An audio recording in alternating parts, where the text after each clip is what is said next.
signori, state a ascoltare, di un gran santo vi voglio parlare, voglio narrare tra suoni e canti per l'onore di quel gran santo. Voglio narrare tra suoni e canti per l'onore di quel gran santo. Sant'Antonio Giglio Giocondo, nominato da tutto il mondo.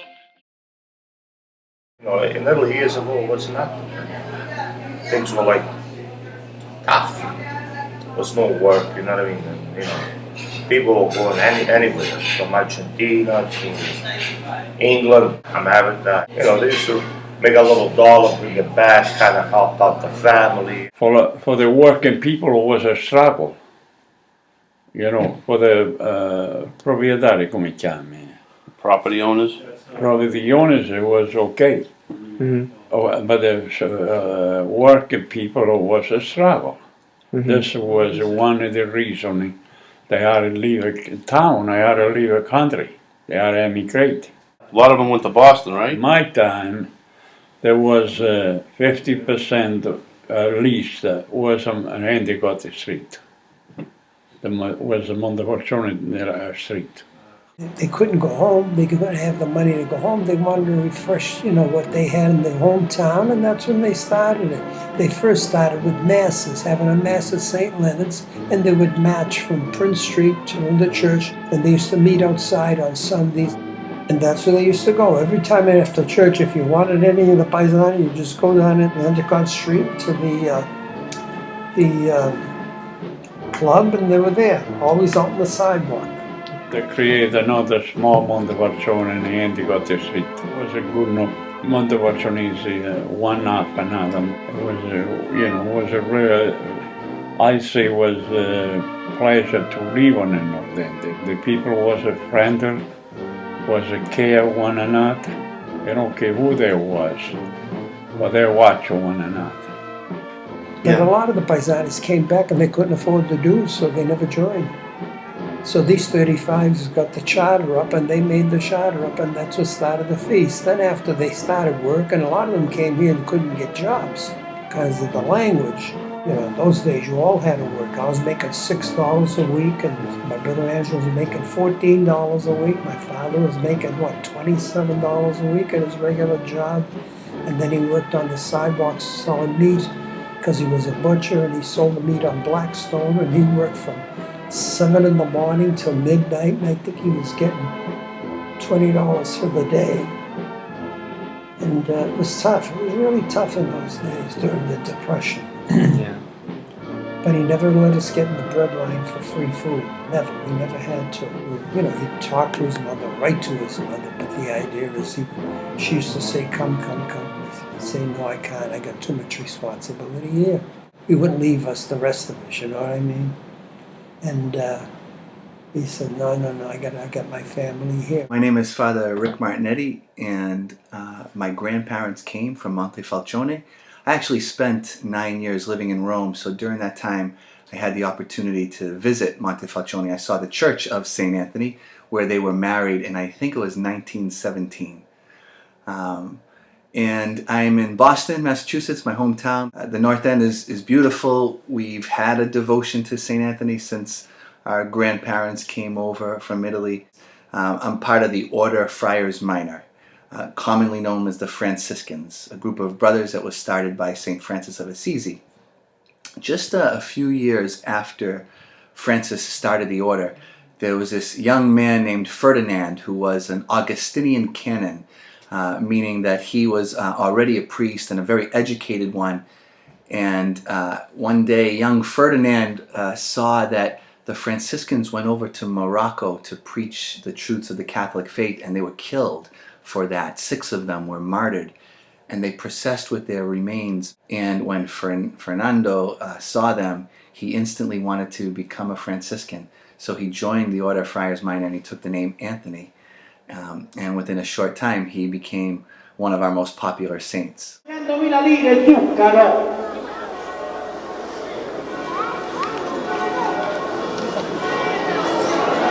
Siamo a 500.000 lire.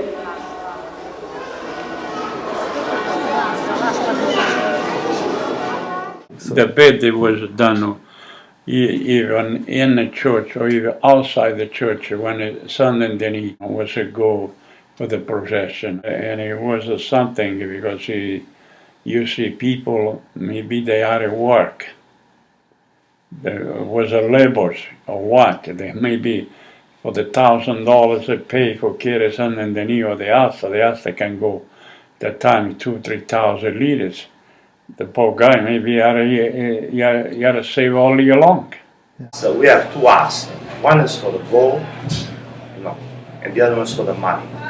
And you go right from the St. Anthony, as you go to the Paese, you bring this piece of post, a lot of ribbons, and people put up the money. They come like all over the place. It's like from the window, you open it up, they hang the money. And there's money over there, like Italian money, Canadian money, American money, all kinds of money there because that week there for St. Anthony, people come from all over.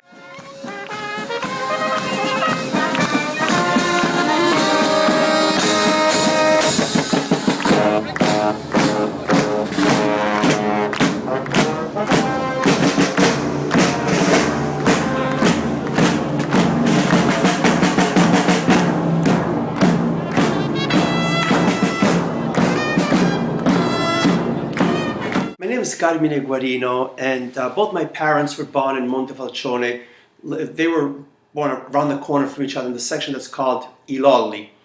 And I've been lucky enough, fortunate enough, to be able to have spent time at the feast in Italy for many, many years in Montefalcione. And of course, where I live in the north end of Boston, I also participate at the feast here every year. And it's amazing to see such devotion for the saint. Hi, I'm Connie Napolitano. My maiden name was Demori, and my parents came from Montefalcione, Avellino, a small town south of Naples. Every time we go to Italy, it was always in the month of August, because that's when there's St. Anthony's feast.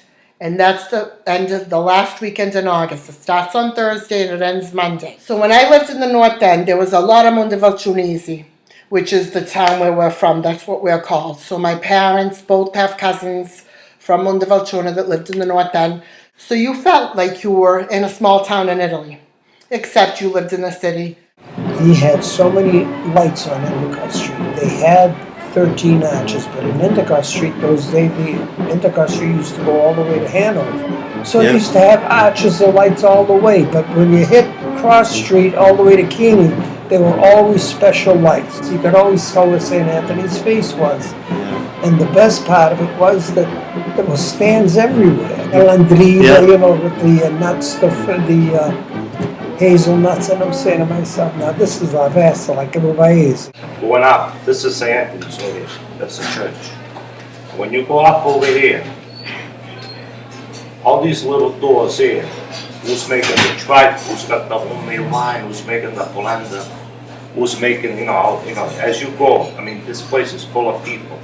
From over here to get up there, it takes about an hour. As you walk in the Paese, you see all these stands, they got the chestnuts, they got the nuts with the strings, Ottovero, the sweet candy,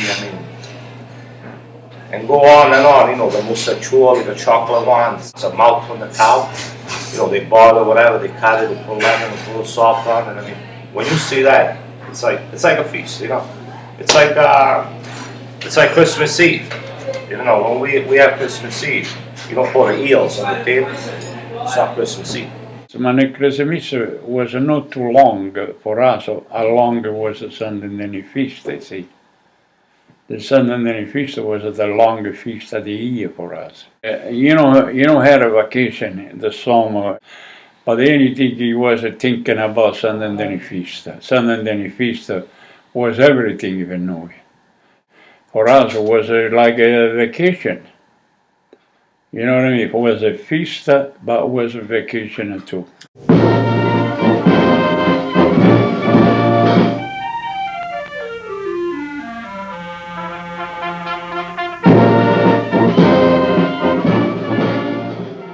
Because of the time difference.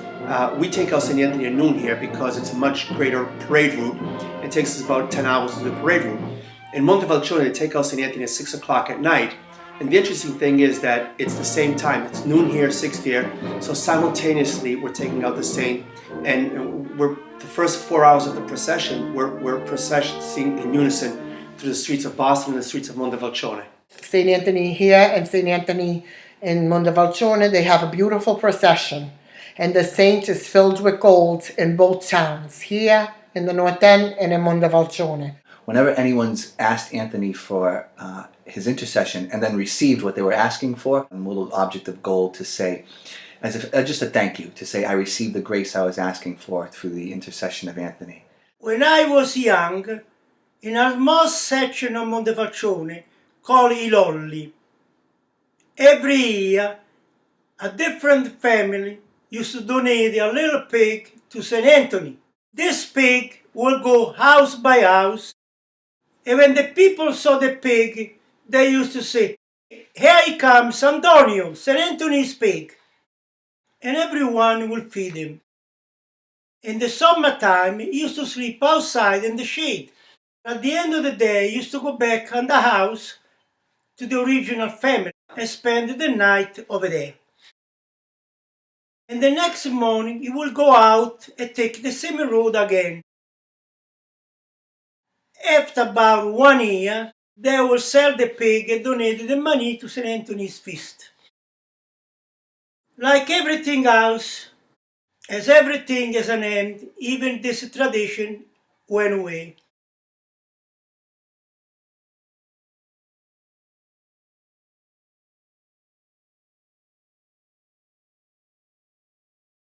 I remember we went up a Castello, and when you coming down, I was a teenage, and it was hard because the road was up on the hill.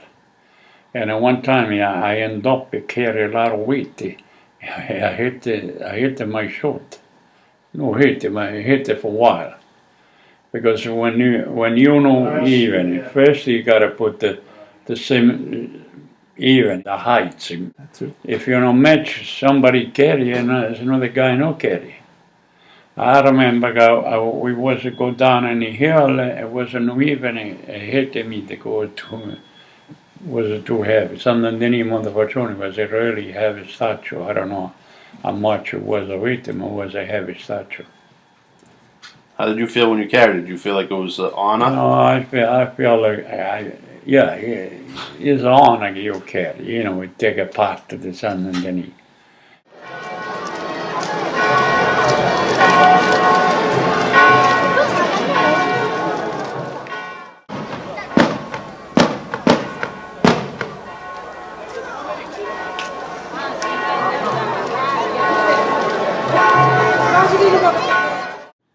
Yeah, a lot of people, they had a devotion to carry the asta or for carry San Anthony. Mm-hmm. Yeah, the people who wasn't believe it. Yeah. And it was San Anthony was our biggest saint, the patron.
North End, we have the procession with St. Anthony. We have the Feast of St. Anthony. We carry the statue of him around, and people pin money on St. Anthony.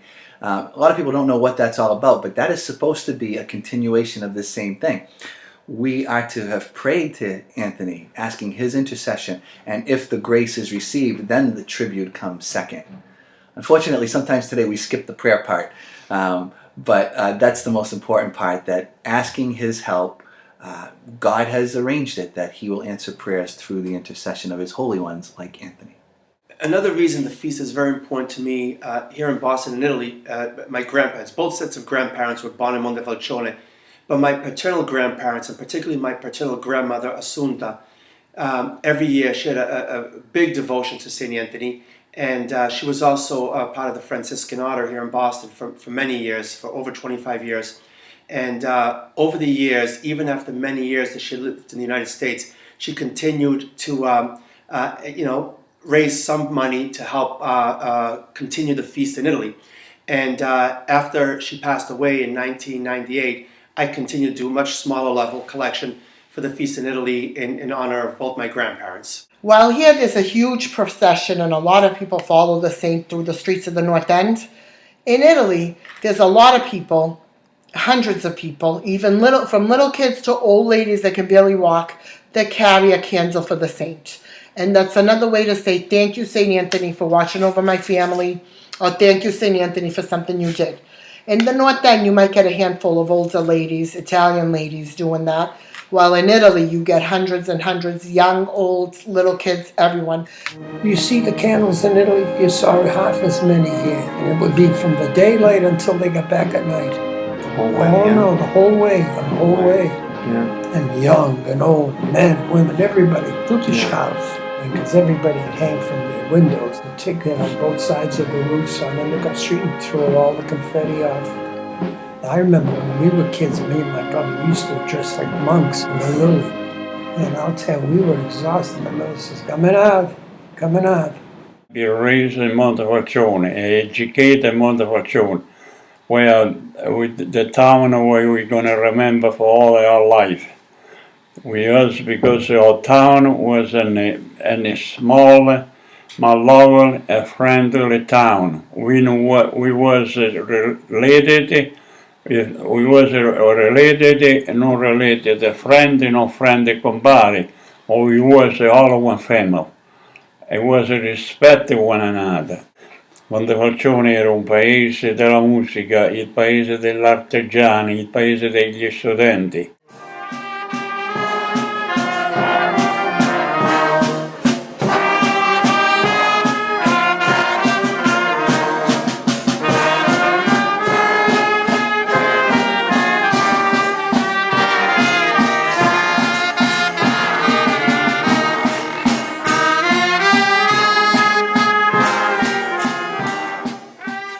Coming from Montefalcione, I was playing in the band too.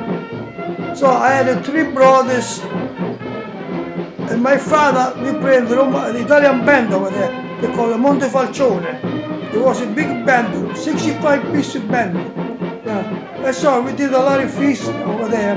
So then in 1957, I came to the United States. This is my father, when I was young in Italy, the band in Italy. Yeah. His name was Giuseppe Pugliese. He was a play saxophone. He was a good musician. All my uncle was good musician. And then I had my mother's side, he played clarinet. Uncle Pasquini. His name was Pellegrino Pugliese. One in the middle, yeah. He was my grandpa in Italy. He was a play trombone and baritone. I play every night to be good for San Antonio. I practice every night, yeah.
But it is beautiful, you know. The feast over here, it's like over there.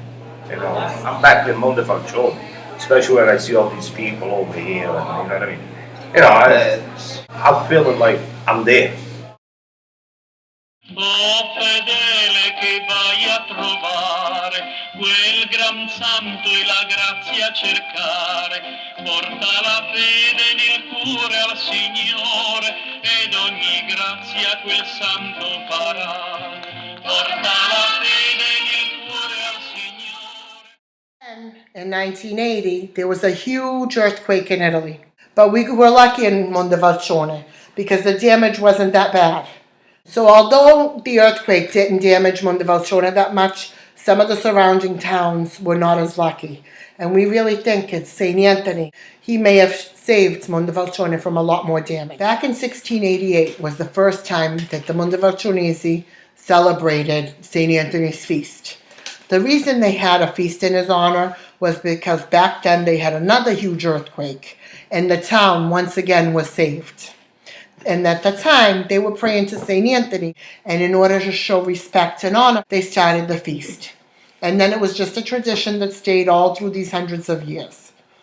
There's not a family in Montefalcione Avellino, or a Montefalcionesi family in America, that doesn't have either a picture or a statue of St. Anthony's in their house. I know St. Anthony is the saint for all the world, but for some reason, us Montefalcionesi think he's our saint, because he's our patron saint, and we kind of take possession of him. He's our savior, put it this way. I mean, you know, and we believe a lot in him. You know, me, the whole family. You know, everybody has a medallion. You know, this and that.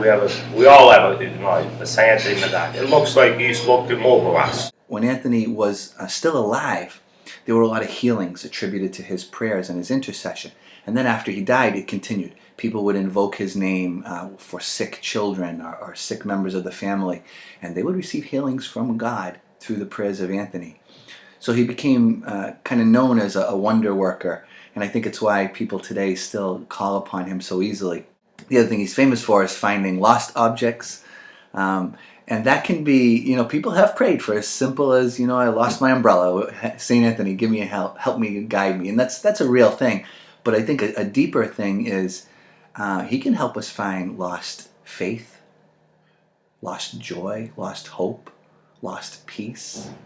You know, when our hearts are just unsettled and when we've lost joy or hope, a prayer to St. Anthony can really go a long way. He tends to he goes before the throne of God and he finds for us what we're most missing. Over the years, I took on the responsibility of having chapel duty here in Boston on Saturday nights. It's my favorite night to be at the chapel. It's a very busy night, but also it's a very interesting night where you get to meet a lot of people and hear their stories about their devotion for St. Anthony. You know, somebody who prayed to St. Anthony for the health of a loved one, for personal health. About 5-6 years ago, I met this woman. I think she was a Jamaican woman at the statue. She was crying. She was kneeling at the statue and crying and praying. And just it left an impression on me.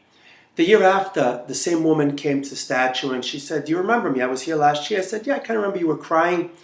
And she was holding a baby, a newborn, maybe 5-6 months old, maybe even less, 4 months.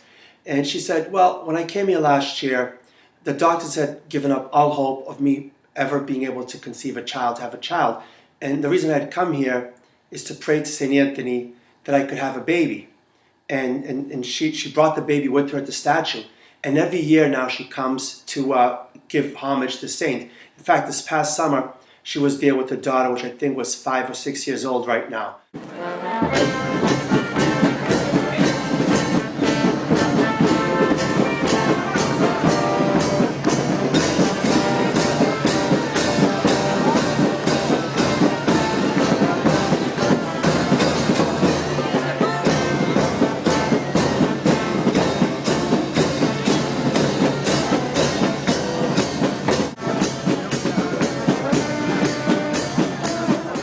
I'm very honored tonight to proclaim this weekend as St. Anthony's Weekend in the city of Boston.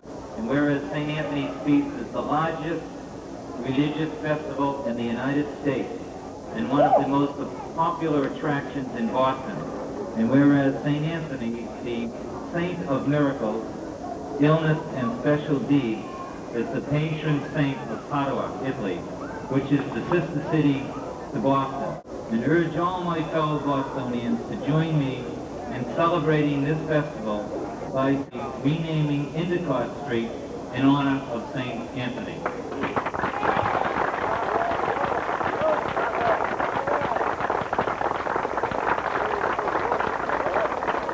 At this time, His Honor, Mayor Raymond Flynn will unveil the street sign which reads Via di San Antonio. His Honor, Mayor Flynn.